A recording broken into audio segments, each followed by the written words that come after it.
फसवणूक झालेल्या ग्राहकांना न्याय मिळवून देण्यासाठी राज्यात ग्राहक न्यायालये काम करत आहेत। त्याचबरोबर परिक्रमा खंडपीठही सुरू आहेत। मात्र ग्राहकांना जलद न्याय मिळण्यासाठी कोल्हापूर, पुणे, नाशिक, अमरावती या 4 ठिकाणी ग्राहक न्यायालयाची पूर्ण खंडपीठ होणं गरजेचं आहे, असं मत महाराष्ट्र राज्य ग्राहक वाद आयोगाचे अध्यक्ष न्यायमूर्ती सुरेंद्र तावडे यांनी व्यक्त केलं। सध्या अस्तित्वात असणाऱ्या ग्राहक न्यायालयांना पुरेशा प्रशासकीय सुविधा मिळत नसल्यानं कामकाजावर मर्यादा येत असल्याचंही न्यायमूर्ती तावडे म्हणाले।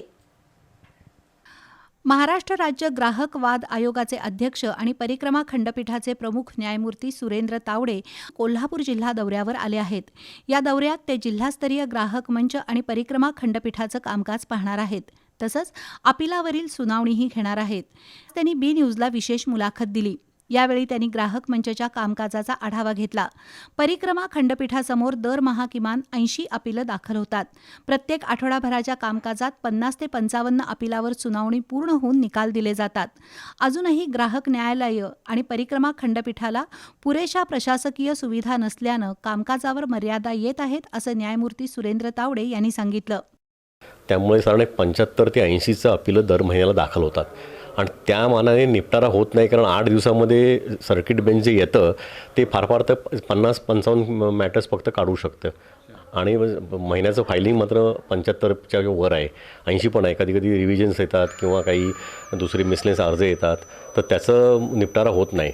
पण जे मिसलेनियस जे अर्ज आहेत, ज्याचे अर्जंट रिलीफ आहेत, ते आम्ही VCवर घेतो, ते रिसिव्हर करता येतं।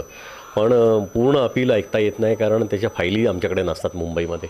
त्यामुळे इथे येणं गरजेचं आहे आणि केसेसचा निपटारा जर करायचा असेल ना, तर फिजिकल जास्त गरजेचं आहे, कारण आमच्याकडे इन्फ्रास्ट्रक्चर नाही आहे।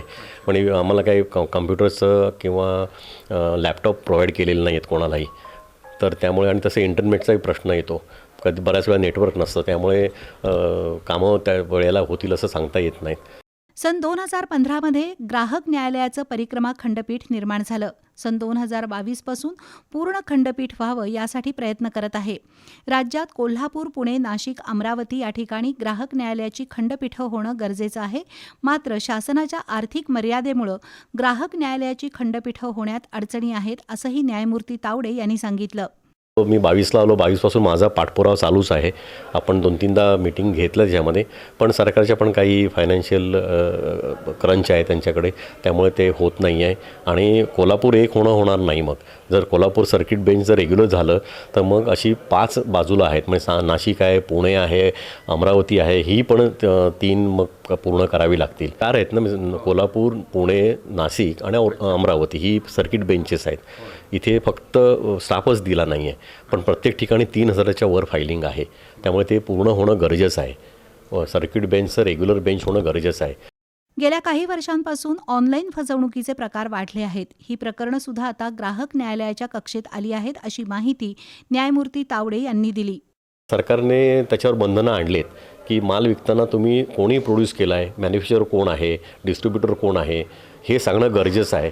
आणि त्यामुळे आता त्या सायबर जे आता मुंबईमध्ये जास्त केसेस आले त्याच्यामध्ये जसं प्लॅटफॉर्मच्या माणसाला जसं आरोपी करतात किंवा पार्टी करतात, रिस्पॉन्डंट किंवा ऑपोजिट पार्टी म्हणून, त्याचबरोबर मॅन्युफॅक्चरर येतो। तर आता काय झालं, बरेचसे मॅन्युफॅक्चर हे चायनामध्ये आहेत, तर त्यांना सर्व्हिस होत नाही, तो एक थोडासा प्रॉब्लेम राहिला आहे। पण आता सरकारने त्याच्यावरही बंदी आणली किंवा त्यांच्यावर रिस्ट्रिक्शन्स आणल्या आहेत की तुम्हाला जर इंडियामध्ये माल विकायचा असेल तर तुम्ही इथे नोडल ठेवायला लागेल। ग्राहकांमध्ये आपल्या हक्कांसाठी आता चांगली जागरूकता निर्माण झाली आहे। त्यामुळेच ग्राहक न्यायालयात खटले दाखल होण्याचं प्रमाण वाढलंय, असंही न्यायमूर्ती तावडे यांनी सांगितलं। यावेळी ॲडव्होकेट प्रताप जाधव, राजेंद्र वायंगणकर, आशिष भोमकर, संदीप जाधव, अर्पिता फणसाळकर, प्रेम चंदानी, अनिकेत जेवळीकर, प्रवीण खोत उपस्थित होते।